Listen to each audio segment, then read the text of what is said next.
Hey, Sue. Hey! Okay, we are live. Good evening, good morning, good night, wherever you are in the world. Welcome to our Fan Jam talk show for this week. We have an exciting show lined up for you. We have some very special guests with us. We are carrying on with this trend of having very special people from the netball circle on our show. And we're happy to start the show off with this lovely lady. Her name is Sue Gordian. I'd like to welcome my pundits first, my usual pundits, usual guests, pundits, Jack, Colin, and I think Kurt will join us shortly. But I want to give all the spotlight to our special guest to start. Hi, Sue, how are you doing? Good morning over here, nice and early, and thanks for having me. Excited. We're excited to have you as well. Super excited to have you. And thank you for making the time to join us. I know it would have been very early for you, but we appreciate you coming on the show. And I'll just go right to what you started. I think was it last year, Wake Up Netball? I think it was the year before. So The year what it before. Yeah, it was before COVID. It's the year before. feels like Yeah, years ago. yeah, thanks to COVID, right? Correct. But that was a really good initiative, Sue. I know it was really centered around mainly Australia in terms of getting people to watch the game in Australia, but certainly something that that transcends beyond Australia. And I think we are using our little show here as an avenue to also do a version or version of Wake Up Netball. We just haven't found the hashtag yet. But that's a good job. But how do you feel the Wake Up Netball? How do you feel in terms of the what's the word I want? In terms of the outcome, did you get the desired outcome that you were looking for?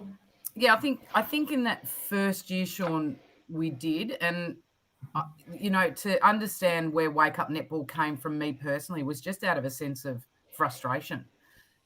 Frustrating that I work in broadcast, and as a broadcaster, it's critical for us to ensure that we're presenting a product that people want to watch and engage in, and often we're we're judged commercially by that, etc. So when you think about for here back in Australia, where there's over 1 million people that play our game, and Yes. we were having an average of 120,000 tuning in and watching, and to double that figure would be an extraordinary thing in our sport.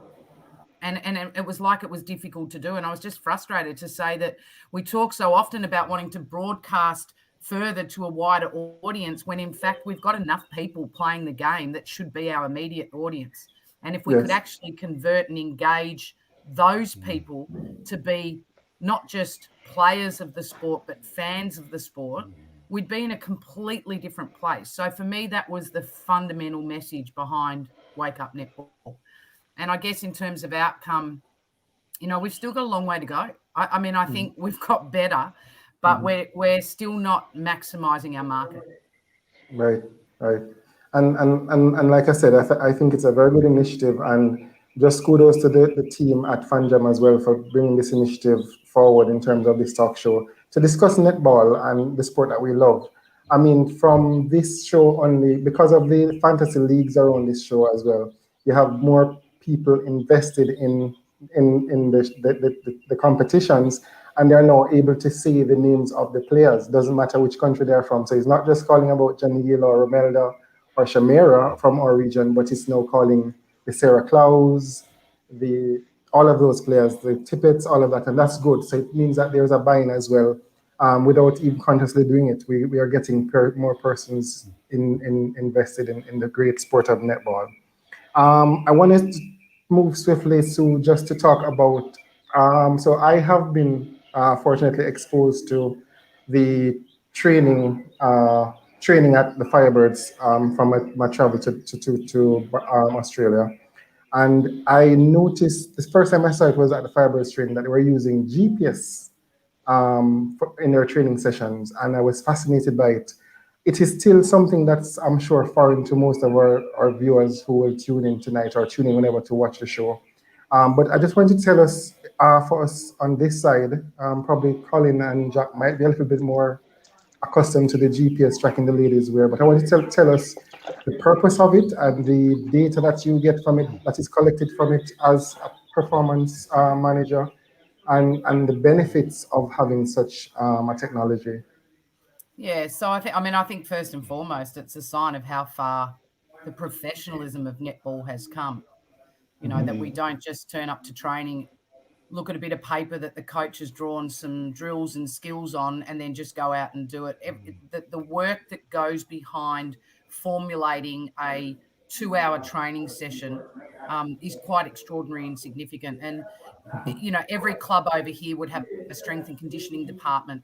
And each of those clubs would go about sort of tracking their information differently. But some of the clubs, not all of them, but some of the clubs do use GPS in their training, or they use the heart monitors. And part of that is collating data to understand loading, how much an athlete has done, what sort of the amount of training that they should then conduct in the following week, et cetera, et cetera. So a whole bunch of data is kept individually. So it really starts to individualize the training environment. And I think, you know, we have this sport where we've got 7 so different positions on the court, from goal shooter to center to goalkeeper. They are so different, and you can't Yes. expect to train every player exactly the same. And so part of the, you know, taking data, whether it be just through the heart monitor or through GPS, is to understand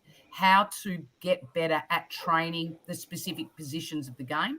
The GPS also can help you, depending on the degree in which you can utilize it, is help to track patterns of play on the court as well. You know, having a look at, you know, if a player shows certain trends, you know, in terms of their patterns of movement, that's certainly a very advanced element of it.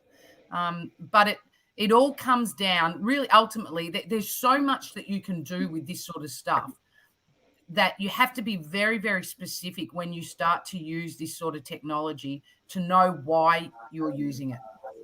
Because if you just use it because you think it's a new tool and a new toy, you'll get confused with the information that comes to you.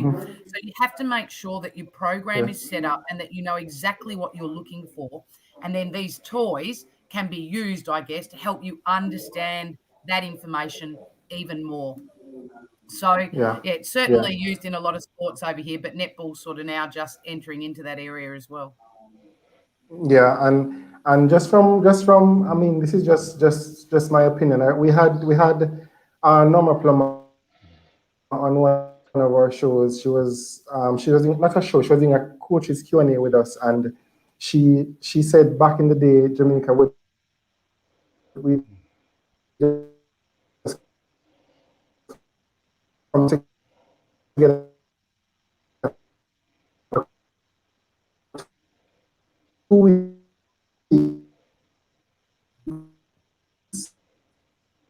and it's not as if a lot of technology as well. Sorry, I don't know if that was. Did everyone else hear that? I didn't. I didn't. Good call. I'm No. glad you and I are on the same page. So I didn't hear a single thing. so Go probably again, that's Sean. You were caught in no Wi-Fi problems. land. Yeah. So I'm saying that Norma, when she spoke to us in a Q&A that we had, she was saying that before Jamaica would just lose to Australia by 1 and 2, having just been together for 2 weeks because players are always overseas on basketball scholarships. I'm wondering if it's a case. So when I sit and I look, I'm wondering if it's a case that we are not there in terms of the technology, why we're not able to compete as effectively again against these powerhouses. So do you think it's something that we probably should be thinking about in this side of the world to help with our sessions and our development? Yeah, look, I mean, at the end of the day, I think, you know, you need to. I'll go back to the point that using technology is only as good as understanding why you're using it. So it's a journey. I think it's a journey. And if Jamaica felt that they were at that point, they needed that in their journey, then by all means you start to look into it. But for me, I think the key part for me, and the way I know in which we use it heavily at Westcoastfever, is simply to understand loading. That's an absolute key thing, because in a season like Suncorp Super Netball, which is tough, physical, we travel a lot. There's a lot that happens. G'day, Sunday. Hello. We was in a hotel room about 2 doors down. we just have to we have to make sure though that we keep our athletes as fresh and as healthy as they possibly can be, ready to play on game day. And I think for us, that's where the loading comes into play. So because Jamaica go into an international tournament, you need to have a think a little bit differently about what it is you need to understand for international tournaments, and then decide whether or not that technology is going to support that. And as you said before, Sean, bringing together the Jamaican team is only in short periods of time because they're spread out all over the world playing, with basketball scholarships or in the various netball domestic leagues throughout the world. And so when they do get to come back together, it's actually trying to maximize in that very short period of time what it is that you want to achieve. So for me, it's not a definite that you need the technology, but I think you need to really prioritize what's going to benefit you to be better when you've got minimal time. Awesome. Thank you, Sue. And I see Sunday is here with us, and I know my pundits might want to ask you one question, seeing that Sunday is already here. Before we let you go, Colin, I want to start with you. Hi, Sue. I feel like we talk so often on social media. But look at I know. It's so good. And it's so good to have you here with us. I'm really, really, really, stoked about the whole thing. Controversy last week. I mean, that game was. I saw knives, machete, guns, everything in this game last week between Giants and Fever. What do you? It was incredible, the response not only in Australia or New Zealand but around the world. How do you think social media managed it? Because there were some really filthy things said about a particular player, which and also about the game in general. But do you think that social media played a good or a bad part in this, or are we in danger of being the Immaculate Conception? Yeah, do you know, it's a really good question. I've thought this over. I mean, I copped a fair bit off the back of this game just as a commentator. So I think let's quickly break it down. It was an extraordinary game. It had everything in it. Absolutely. And it was the game that you expected it to be, given the fact that two teams were undefeated at that point of the league of the fixture. Sorry, so we expected it to be a tight battle. History between Fever and Giants always tells us it's a physical battle, and both teams give as good as they get. So again, that probably added to the fire. To have the game finish in the way that it did, it was gut wrenching for the Giants and elating for Westcoastfever. But what transpired with the social media that would directly hit Jo Harten, and the way in which she responded to it, which was to call it out, for me was the biggest thing. And our athletes, we want our netball athletes on social media because they are an extraordinary marketing tool for our sport. But when they are hit like that from a fan of netball, and the way in which Jo Harten received that message, what I worry about is that our netballers might decide that social media isn't the place for them, and that worries me. And Sunday can speak to this herself. At the end of the day, she's a young player that's coming through. She's got a superstar status about her, and we've got to make sure as a club we do everything to ensure she's protected. But what we don't want to do, we don't want Sunday not to be engaged in social media. So it worries me that it's a good thing that our fans are passionate, but it worries me when they go across the line. I love the fact that Jo called it out. And I love the fact that the rest of the netball community came to her defence. And so I think there was a lot to learn from it, Cole. Yeah, thank you for that. By the way, we love your commentating here in London. We live for it. Hey, go Macaulay Culkin. That's all I can say. All right, thank you, Colin. Kurt, I'm just going to take your question. I'll save Jack for the next guest. All right, awesome. Hi, Sue. Hi, Nice Kurt. talking to you. I'm all over your social medias all the time. I'm probably not in your inbox like Colin, but I'm there checking out all your posts. So, Sue, what I want to find out, and I'm not sure, a lot of persons don't know this because at some point I didn't. Your role with West Coast Fever, you're now the general manager, but even before that, you have been associated with them. But how do you manage to maintain a balance when commentating? Because you would never know that you are associated with them. How do you strike that balance when commentating? Yeah, it's a great question. It's probably one I do get asked a lot from the point of view of, managing the various caps that I wear.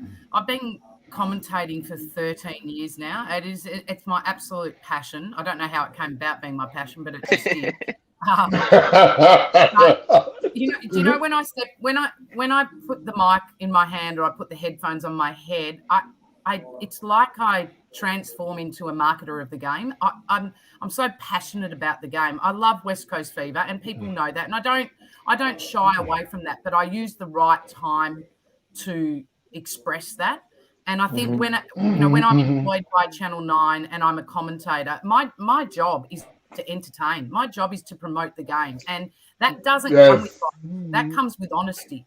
So probably the thing that helps me is that I have a coaching background and I understand the game fundamentally. And so when I am calling a game of netball, I've got my coach hat on no matter what colour a player is wearing, and that's all I see. So I will admit there are times in games where your heart does tick a little bit because your passion's with your club. But at the end of the day, I've got a job to do, and that's call a game of netball to the best of my ability. It doesn't matter who wins. And I want to make sure that you, the viewer, sitting at home, comes on that journey every second of the broadcast. Yeah. And that's what I pride myself on. Well, yes, absolute. You're absolutely right about that, and we love your commentary so much. And while we're on commentary, before I move on, so I'm sure probably Liz and Kat is not watching, so you can show them under the bus. Feel free to do that. What is it like being friends with them? Because you're three awesome commentators, and yeah, do you know what? It's very. I mean, this is going to sound. I don't mean this to sound cocky as such, or arrogant, but it's a special moment in our commentary at the moment where three great mates have the ability to do what we love, and I think that comes across in the coverage. Absolutely. Thank you. And we'll be together tomorrow. I'm calling today, but we'll be together tomorrow for the Giants and the Swifts clash. It is honestly like sitting down at a bar and having a glass of wine and watching a game of netball. That's what it feels like. And that's what it sounds like too. Yeah. That's what we love, the authentic. I hope it's Pinot Grigio. It's just a shame that we don't get to hold that glass of wine in our hand, but it's an absolute privilege and a pleasure to commentate with the girls, and it's a special combination. We are all really comfortable in our own skin and therefore quite comfortable in being honest about our commentary, and I think that's what people resonate with as viewers. And hopefully we can all stick together as we change broadcasters from Channel 9 through to our next broadcast partner in 2022. So fingers crossed we'll still be there over the coming years. We'll campaign for that. Okay, I was about to say it will be on social media advocating for that. All right, so nice to see you. Hope to have you back. Thanks, Kurt. Thanks, guys. Oh, Sean is back. Sean, are you here? He's frozen. Right, Jack, you have a question for Yeah, so mine's kind of for Sue and for Sunday. So both of you, thanks so much for joining us. And Sue, it's weird seeing your face and hearing your voice at the same time. I'm so used to just hearing your voice over games. But yeah, I guess wanted to ask about, probably comes back to, oh, hey Bailey. What a party tonight. So yeah, I guess comes back to what you were saying, Sue, about kind of loading on athletes and stuff. Because I know that in the game that's just gone in the third quarter, obviously Sunday, you suddenly kind of grew into the game and were getting turnovers left, right, and center, really turning the game for Fever. And then a timeout happened, and suddenly you were on the bench. And I think most fans are probably screaming at their TV saying, why is she not on the court anymore? But then I know your co-commentator, Sue, mentioned about some potential signs of fatigue. And then Sunday obviously then came back on later on in the game and changed the game even more. So I guess question for you, Sunday, is how did you feel when you were put on that bench? Were you kind of saying to Stacey, like, keep me on the court? And for you, Sue, like, how much of that is kind of pre-planned in terms of, this is how much game time we'll get out of this player and this is how much game time we'll get out of that one, etc., etc. You go, Sunday. Okay, so for me, I was fine with it. I guess the coach noticed something was happening on court that kind of she needed to change up. And I guess her putting Liv into the goalkeeper and then Courtney into the goal D made a difference for her and kind of gave me a chance to have a break, catch a breath, and then analyze the game from the bench to be able to come on and make more of an impact. Yeah, good call. Hi, Bales. How you going? Hi, Yeah. good. Look, I don't think there's too much pre-planned. I think a coach's job at elite level is to read the moment. Certainly, you have an understanding of the depth of your bench and your different lines that that you train throughout the week. But the key thing is that the good coach reads the moment, and I would imagine that Stacey Marinkovic read that moment pretty well. And I think Sunday nailed it. There is so much merit, and Bailey might be able to attest to this as well. When you have an opportunity to watch the game from the side of the court, even if it is only for 1 or 2 minutes, you get a different perspective, and it's what you use with that information when you go back on the court. And that's what a coach often looks for is if you are utilising a rolling sub or a timeout moment or an injury moment and a player comes off the court, what is it? They can take a breather, but what is it that they learn in that moment, and can they go back out on the court and actually shift a behaviour or address a moment of an opponent? I think that's probably what Stacey Marinkovic was addressing with Sunday on the weekend, and I no doubt Bales have been in exactly the same predicament in her career. So Awesome. Sean, you're Thank you muted. both. Thank you. Sean, you're muted.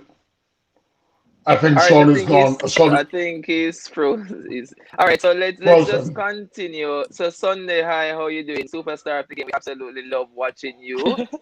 Thank you. Awesome young player. You just came on the scene and you have been killing it. Bailey, we're coming over to you, so don't get too lonely over there. Hope you're enjoying it so far. All right, so Sunday. So now Stacey is a Fever coach, and she's also the Diamonds coach. Surely you have aspiration of wanting to be the Diamond squad. Do that put additional pressure on you to perform? Also, knowing that you have Stacey on the bench and Courtney, who we see playing a lot more GD for the Diamonds as well. Yeah, so it's definitely a goal of mine to eventually be up there playing for the Diamonds. I guess at the moment, I'm not trying to put too much pressure on myself. Only just being such a young player and only being new to to Suncorp, I'm just trying to go out there and play like game by game and just try to go out there and do as best as I can. It is great having Stacey and Courtney there as well. They're kind of like a mentor for me, being a young player, and they're just great at giving me advice and just trying to like help me to ease through the games. And just for my first year, they've been great. Well, that's awesome, man. So humble of you, but let me tell you something. Like, don't limit yourself. I know sometimes they say you're young, you should wait your turn or whatever. Go for it. Aim for the stars. Yeah. And guess what? You have the Diamonds coach right there, and you have this starting goalkeeper for the Diamonds right there. If you can build a combination with her that is unbreakable, then it will be undeniable. Yeah, exactly. Hi, Sunday. I'm in London, so we're dealing with a different country now. Yeah. Firstly, I'm a huge fan. Huge.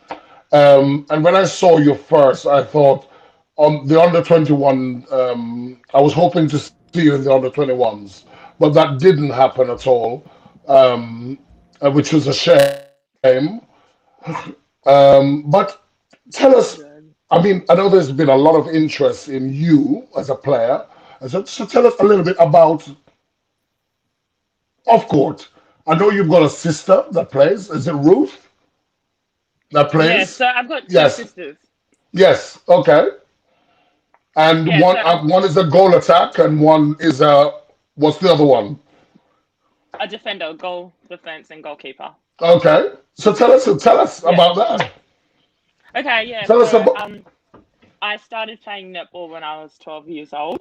And when I started, it was more just like for fun. Like I wasn't really interested in netball. I just kind of did it just because my school kind of made me do it. But like my sister also, my older sister, so Rose, who's 22, she also played netball the same time as I did. And we did most of our netball journey together. Like we did state league, which is like a competition in WA. We did that together. We played in the same team for about 3 years. And then we both went into like state teams together. I did Yeah. 17, so I was always younger. I'm 2 years younger than her, so I was always in 17s. And she was in the older group.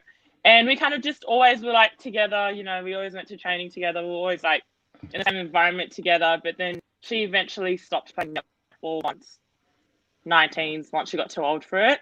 And she kind of just stopped and went to basketball, started playing basketball for a little bit. And that's when Ruth started coming through the pathway. And she's also a defender. So there's kind of like a little bit of competition between her and I. You know, everyone's kind of saying that she's doing pretty well at her age group. But yeah, that's pretty much how netball all started. Well, you are an absolute superstar, and then for me, I've said before. I said you remind me of some of the old Australian greats, and because when you tag really well. You know, you Thank wear you. people down. You're like a human backpack. You wear people down, and you know, I cannot wait to see you on the world. This is not about if you're going to make the Australian team. I mean, Stevie Wonder could see that you're going to be in there at some point. You're going to be there.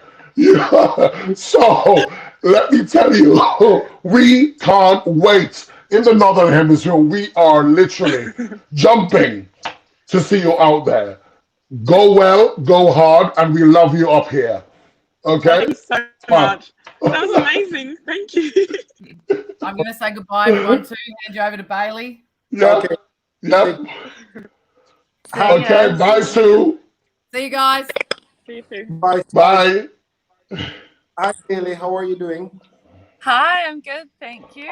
Apologize for my connection, my internet connection today. I just want to start off by saying shout from Althea by Future. I tell you hello for her. And yes, and Amazing. I have been a fan from Althea. Was at the Mystics with you, so I've been following your progress from then. I think you were at a wing attack like at that point. Yes, yeah, I would have been. So congratulations. I want to also congratulate you on playing your 100th game last week. It's Yay. Thank you. not a lot of players get to that landmark, so you're absolutely in great company, and congratulations on that. Just want to ask about your how you feel having been around for so long, and your longevity, because a lot of persons, as I said before, would have started but not have so many caps at that level. How does that feel for you? Yeah, it was nice to recognize that, and as you say, not many people get to that point, and it has been a long journey. So yeah, it was awesome to kind of reach that milestone, and looking back at everything, it feels like so long ago that I started, and playing with the likes of Althea and the other people in the team it's just such a privilege, and yeah, even more so now to get to this point and be able to kind of look back on that. Yeah, that's very good. And in terms of the ANZ Premiership, how do you feel about the team's chances this season? Sorry, I just missed the end of that. No, I'm saying in terms of the ANZ Premiership, how do you feel about your team's chances this season? Yeah, I think I love our team this year, and we've had some mixed results so far. We started out pretty well, but I think we've got the makings of a really, really good team. It's kind of just coming down to us deciding that we want it, because yeah, it's become really clear that when we do what we set out to do, we can be pretty good. So we're getting there. We're building. And another question before I allow my other pundits to come in. Do you miss the opportunity of playing week in and week out against the New Zealand clubs, the Australian clubs, sorry, from the previous ANZ championship that was? Yeah, I loved that competition. I feel very grateful to have been able to play in that, especially now that we've split. But I think that the competition this year is really good. We've had some really tight games, and I think the teams are really evenly spread. So there's kind of really good players throughout, and we're seeing more and more young players take the court, which is really cool. So I do miss the ANZ champs. Like I said, it was a really cool competition. But our comp's been good this season. Yeah. All right, Colin, I'm going to give you guys a chance to go at Bailey, but I'd just like to bring Aryang in for a quick second again and just to ask her about your experience playing with Janelle on her team. Oh, playing with Janelle is lovely. She's a very funny girl, I guess. Like, sometimes, like, we'll just be having, like, a team chat and she'll start speaking in her, like, Jamaican accent and, like, no one can understand her or anything. But, like, she's actually a lovely woman. She's just, like, I like to her like an older sister, you know, which is good to have on the team. Okay, awesome. All right, Kurt and Colin, who wants to take it first for a question? I'll go. Sure. Hi, Bailey. Hi. I suppose this question will be for both Bailey and Sunday. I mean, social media again. It plays a huge part. After every game, there is a post-mortem, and a post-mortem by the public. I mean, do you get involved in do you read them, or if you read them, how do you respond to them, and does it have an effect on your mental well-being, as we have seen highlighted at the French Open this year with Naomi Osaka? Tell me, how does that? Let's start with Bailey first. How does that pan out?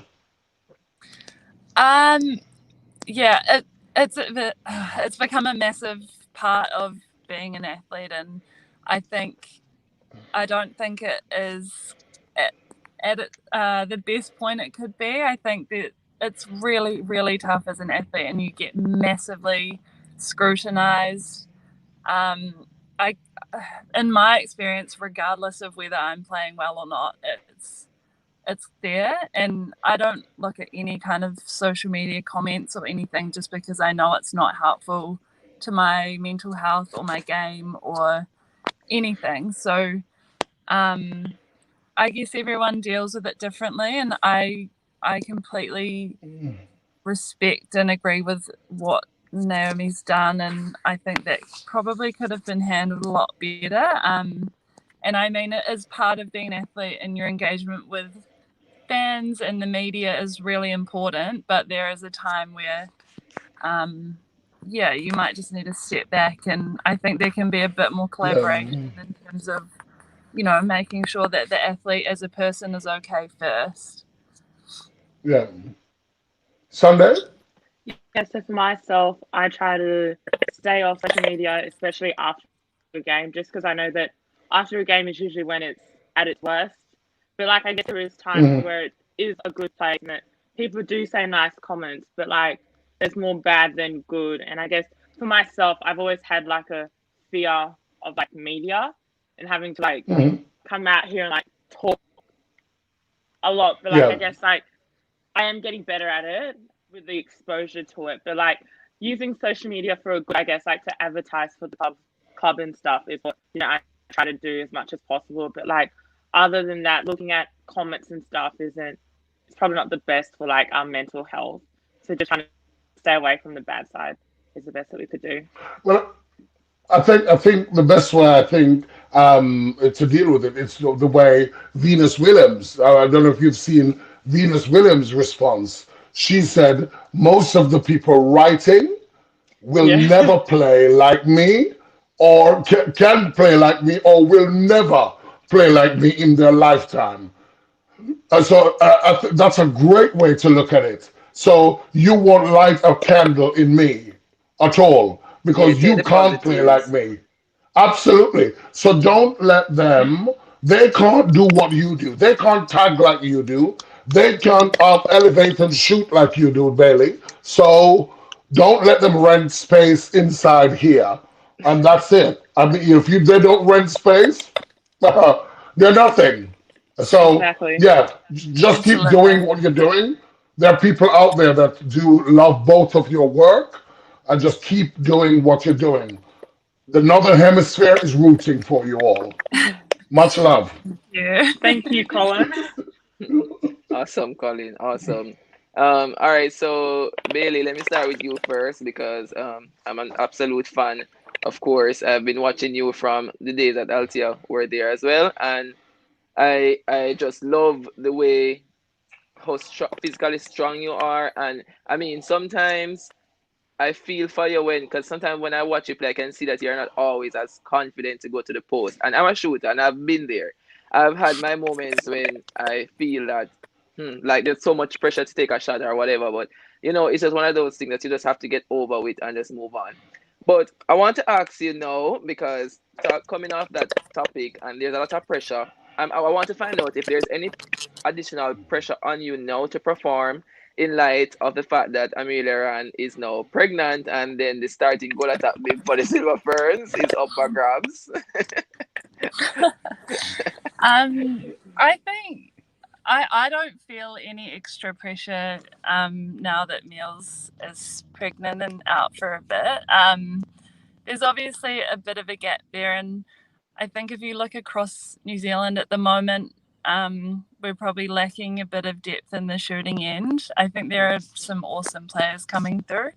But yeah, I think it's just important for me not to really get caught up in that. And I guess for me, being at this stage in my career, I'm basically taking it day by day and season by season. So I obviously need to look ahead to a point, but I just want to get through this ANZ Premiership and I'll kind of reassess things. I think with Knowles being the coach, I want to utilize, and having the opportunity to be under her is incredible. So that's probably a big factor. But in terms of I just am kind of playing it by ear and trying to make sure that I'm enjoying it.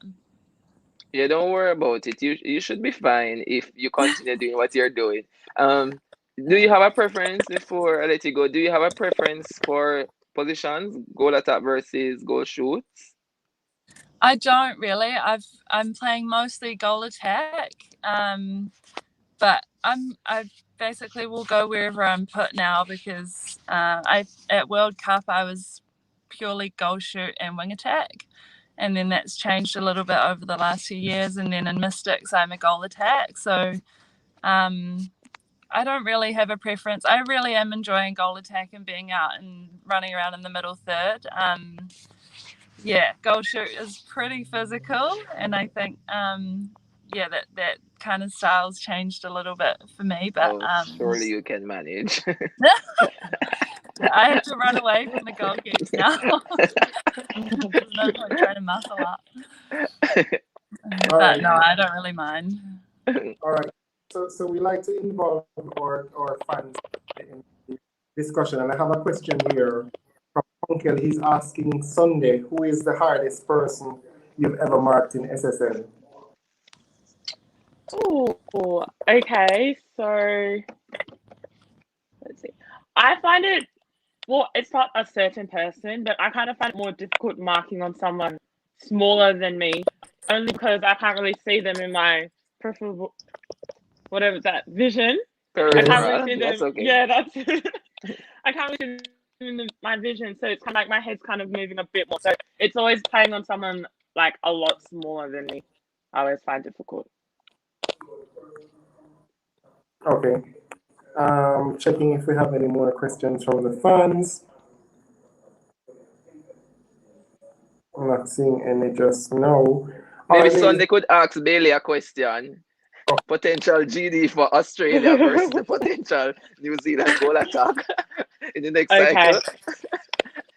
Let me think. Okay.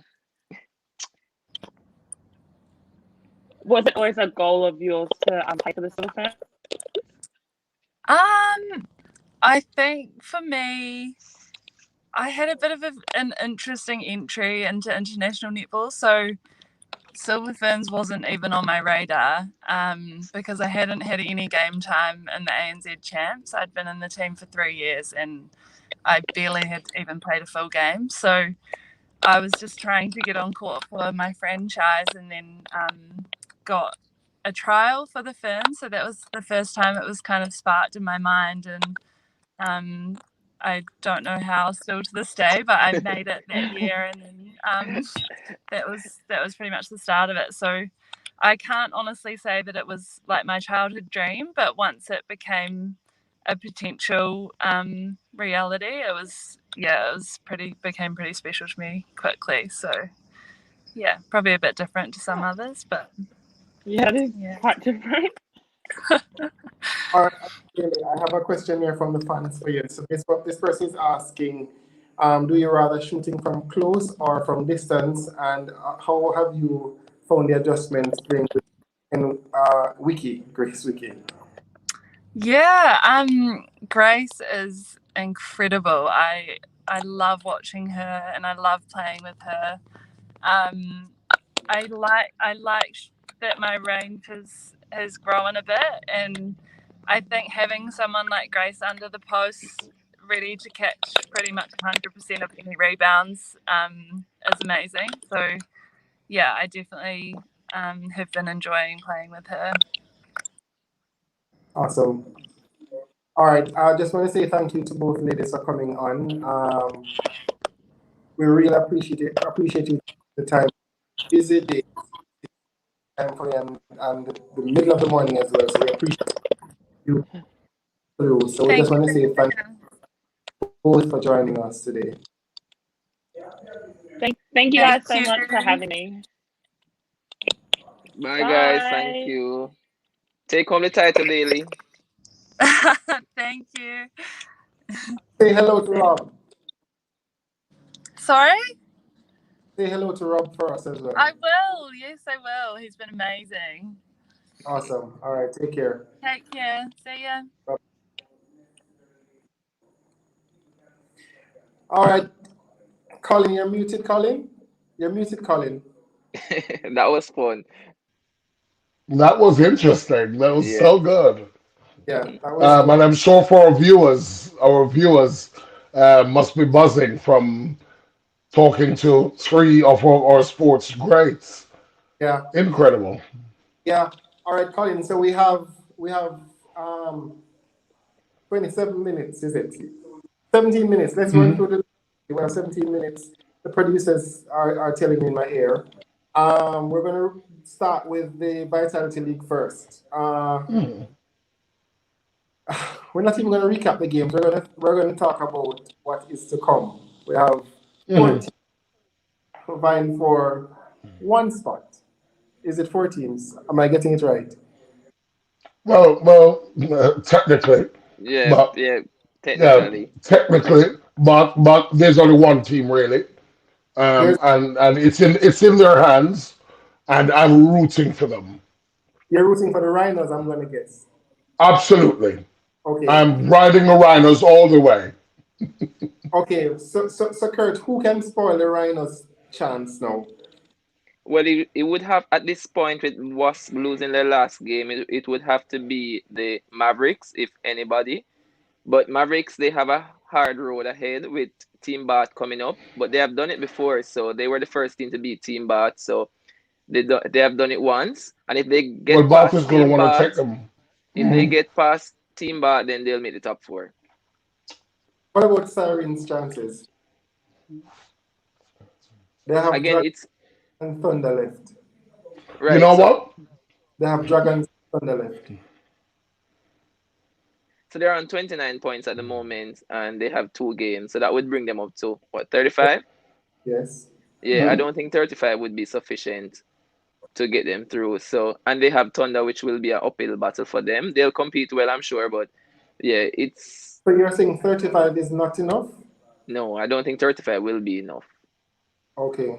I think 37, whoever gets to 37 points will make it to the top 4.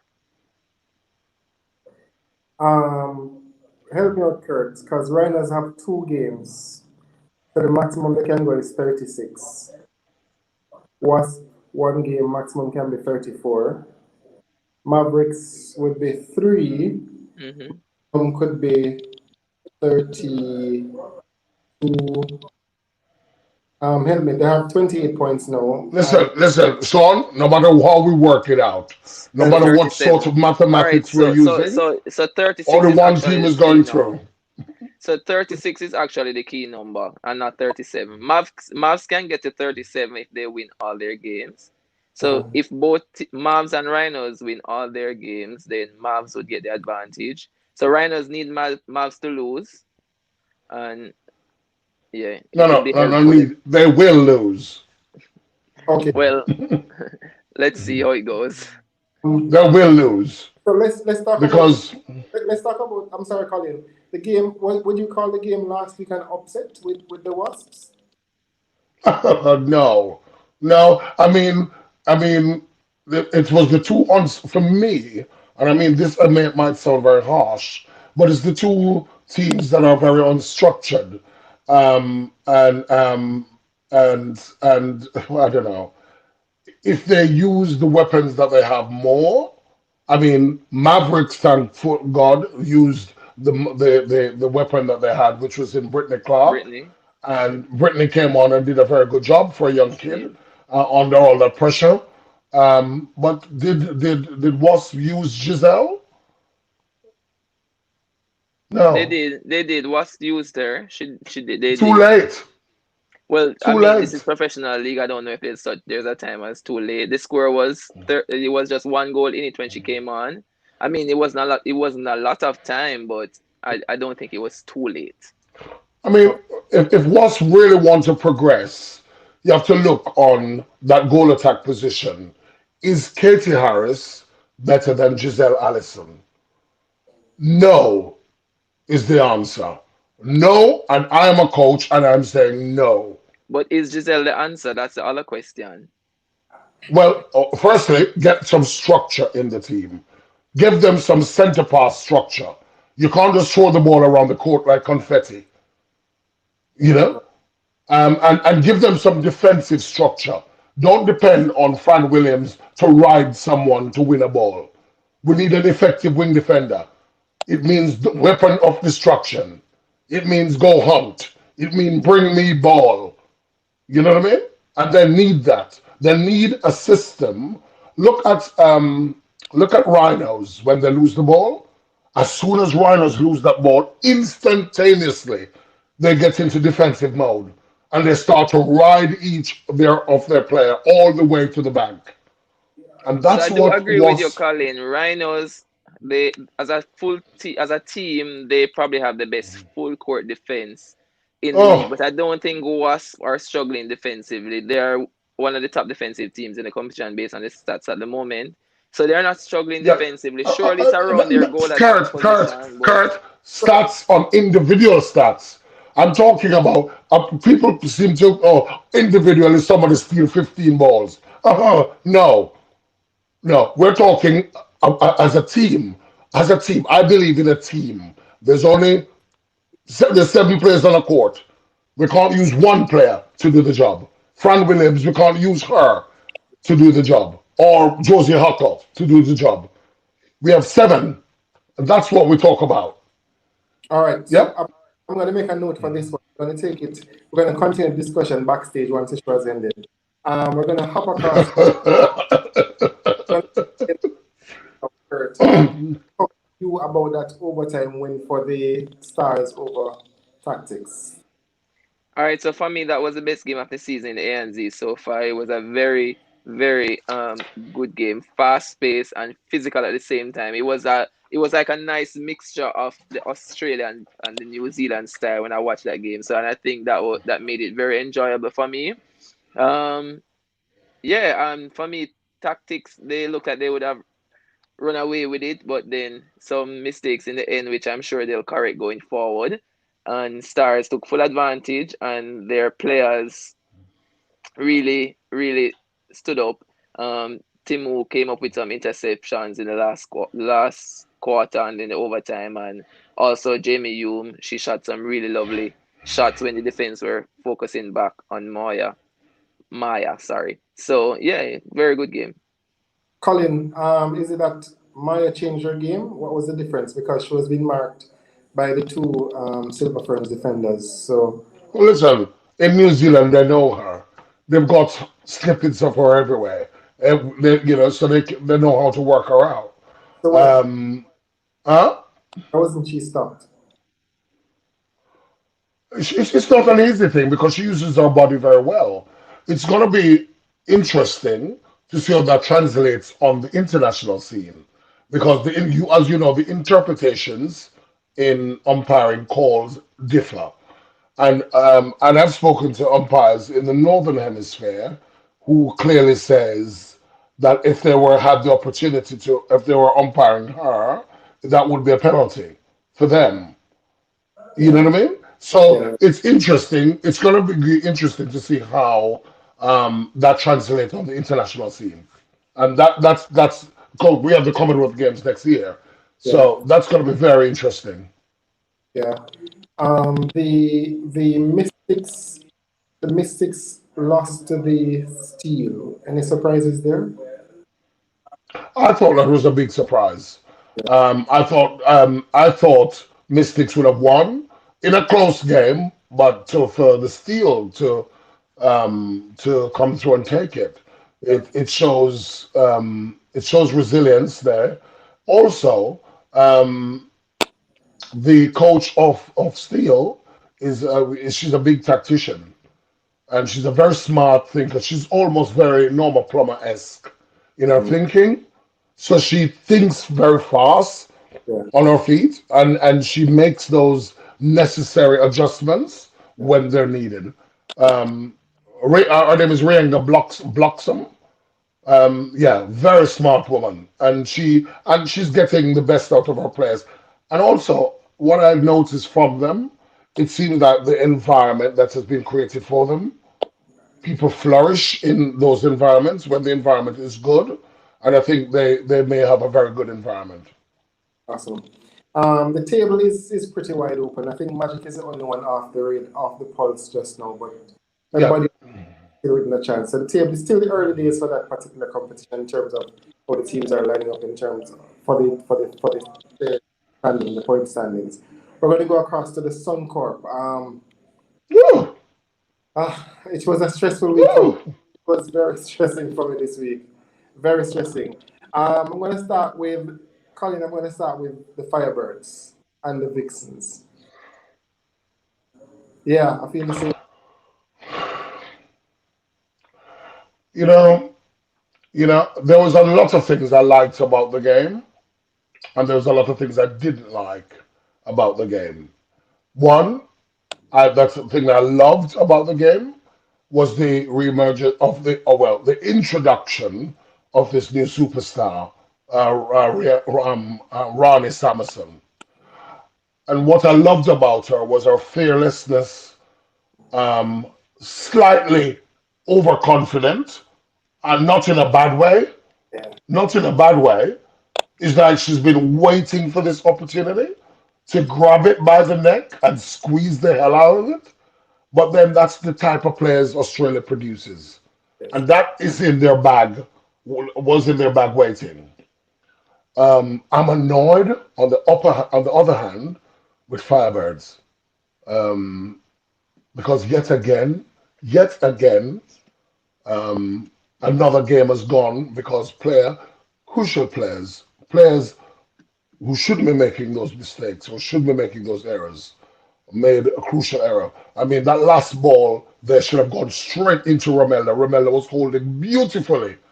But then Gretel Boeta angled her body and showed Kadian Duhaney. And I'm not taking it away from Kadian because a ball to be intercepted, that's your job to Dime a intercept.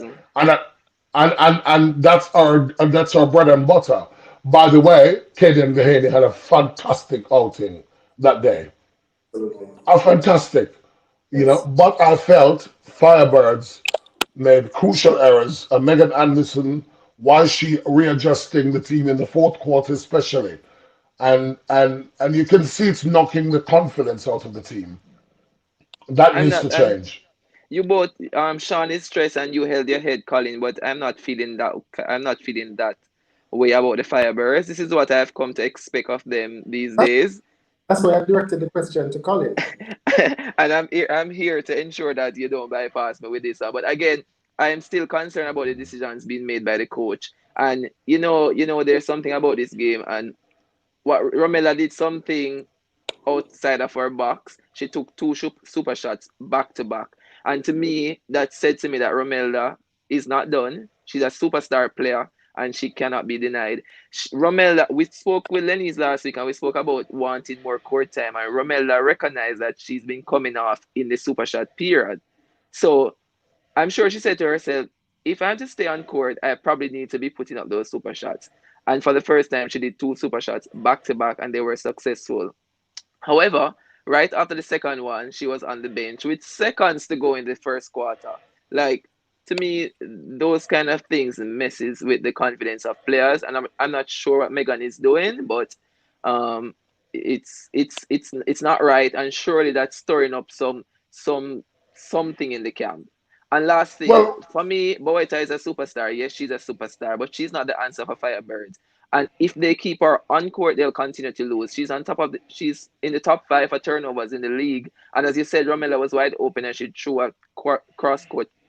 She sent a mail to Katie, and then she threw a cross court pass.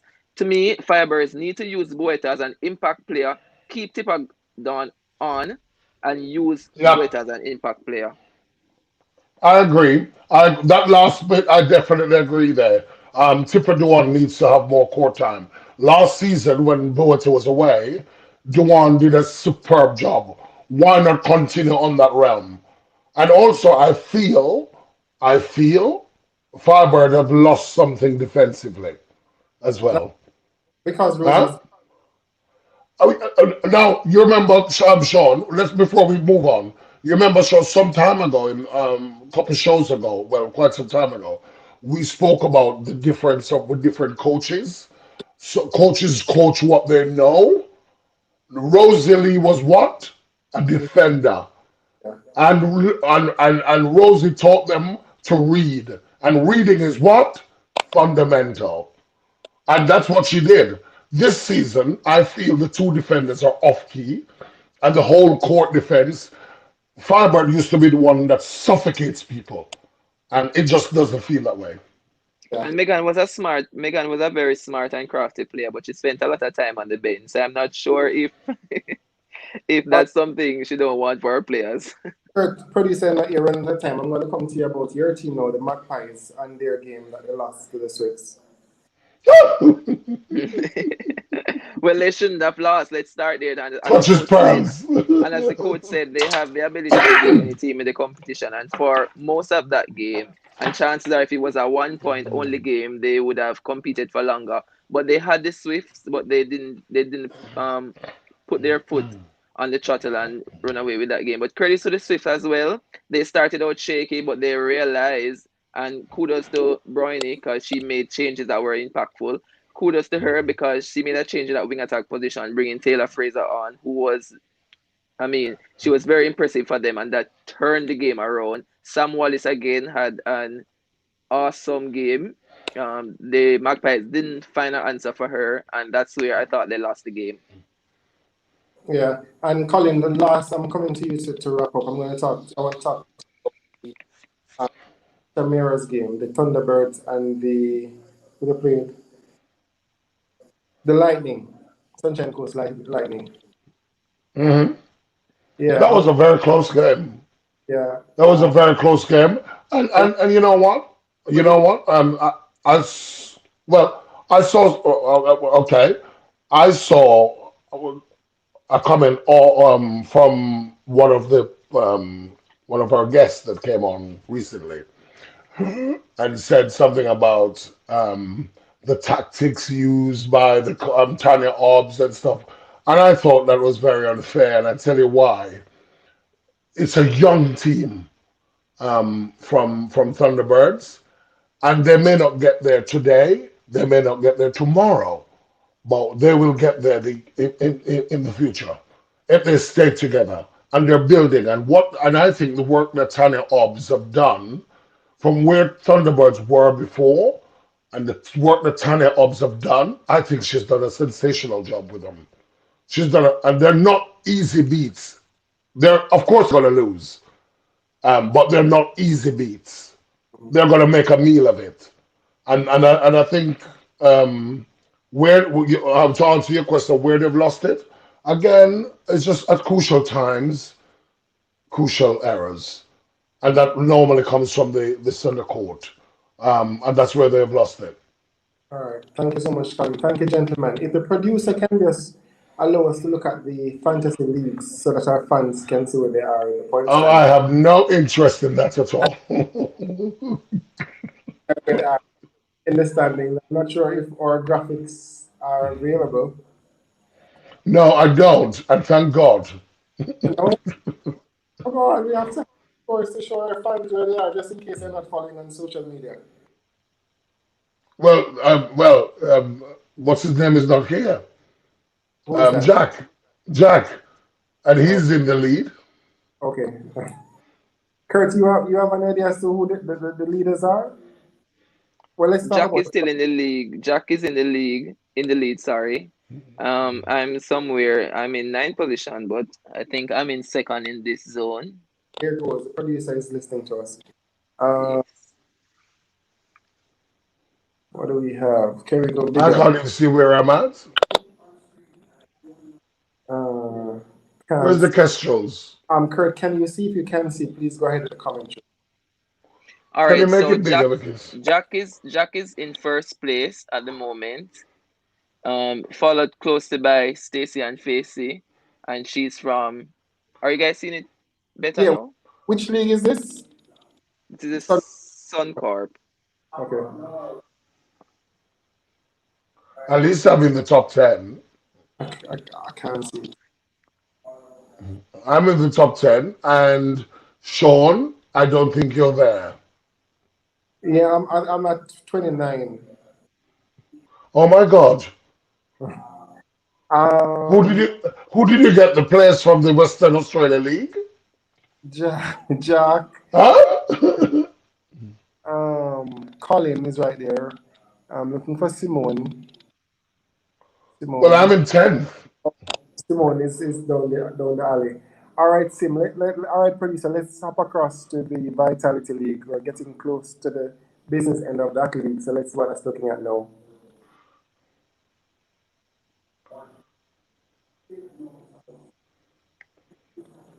Do we have the graphics for that?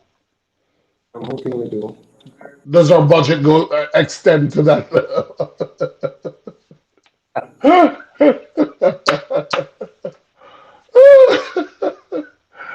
Oh, right, so I must say we've done well because we had music before we started.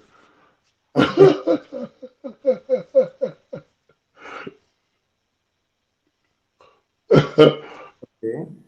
So the producer is one of our show is running late this week because we're still working on the graphics. Oh, we've just done okay. We're running good. We're on good time. But you're doing well in this one, are you? The Vitality. I think I was up there. Okay. I was doing well. I would think I was doing very well. Very well. It's not coming, so let's not the show then. One of the games you didn't discuss and that none of us discussed. Well, we discussed it at the beginning. Was the controversial game between Vixens and Giants? Oh, sorry, Fever No, and Giants. because you actually spoke about with school, that's why I never went there. Yeah, okay. It would be interesting to hear what you guys thought on it. It was a great game. In terms of the game or the comments that were made? Oh no, the comments. Well, let's not put rubbish in the forefront. Okay. Let's place them where they belong. It was a great game. It was a great game. I enjoyed it. It saved the weekend for me actually. That's the only win I got from the weekend. So it was good. What did you think about the physicality though? Because the physicality was next level. It was. And there was the controversy between because with JLP, Yeah. not PNP, JLP, Yes. Jamie Lee Price when she buffed the Westcoastfever just Antis Yes. to the floor. Yeah. What do you think of that though? Because do you think that there's a difference in how those things are looked at in comparison to, let's say, the World Cup, where I think in the first game between England and Uganda in the World Cup, we had Stella Oyella sent off the court for something nowhere near what happened with JLP. Yeah. So what I'm thinking about is I wonder if it is that so sometimes we have the benefit of the replay. I felt like the umpires should have, if the umpires kind of cautioned JLP early, it wouldn't have gotten to where it got to. But they allowed it to play as contest for the entire game, and so it got heavier and heavier in terms of the contesting. So for me, I just prefer if it was cautioned early, so it could be a little cleaner. But Jamie Lee is a strong player. She usually plays like that for me in terms of a lot of body. So no surprises in terms of how she played. And as a Sue said to the game that both teams wanted, and it's a top of the table clash. Nobody wanted to lose, so you would have expected that. And the game was close throughout as well. So nobody gave a on social media, she said she was just giving out what she was getting back. So that was her response. But how will that translate to international netball when you come up against like the likes of, say, Jamaica versus Australia? How will that go down? You know what I mean? Yeah. Because I think over the years, Jamaica, although people still complain about them, Jamaica have gone soft, I think. Very soft. From The Jamaica I know, the Jamaica I know, with Valerie Blake, would cut you down like a sugar cane. Janet Guy would literally cut you down and don't think about it. Those are the defenders that didn't. I mean, Vicky Wilson was terrified of her. Yeah. So I think Jamaica's gone soft. Yeah. All right. So, so there are comments. Persons asking about preview for next week, and the reality is, guys, the show is only supposed to be for 1 hour. We really actually go over the show's timing every week, so it really should be 1 hour. So if you're questioning the previews and why the show moving so fast, it really is a 1 hour slot that we should have. We just have not been doing well in terms of the timing, but it's a 1 hour show though. Well, if they're going to complain, let them come and produce. There you go. So it's that's it, and we just want to thank our viewers and want to thank our special guests for coming through. I don't know if there's any game that you guys want us to tell the viewers to look out for this weekend. In the all the Suncorp games. Please make sure we tune in on all those Suncorp games, and don't forget at 6 o'clock in the morning we will have an ANZ game as well. So tune in, and don't forget. And then next week we will have some huge games in the Yeah. VSL. Huge. Yeah, deciding games. Curtis, you want to point into any game in particular?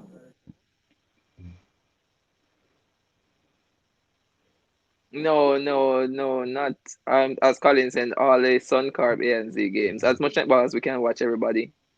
Yeah, and the ANZ games are really entertaining as well, and I find them competitive. I mean, the Magic, they lose, but it's still a good game anytime they're on court. So I encourage you as well. I encourage everyone as well to watch the games, and thank you for buying into our sport and subscribing on the apps and staying up late at night or watching the replays. And of course, for tuning into our show. We're looking forward to bringing another exciting show next week. Colin will be hosting, and you know he's gonna bring the party. All right. I'll try. All right. Thank you, guys. Take care. And see until next week. Bye, guys. Hope you Bye. Are we going backstage for the fight, Colin? I'm joking.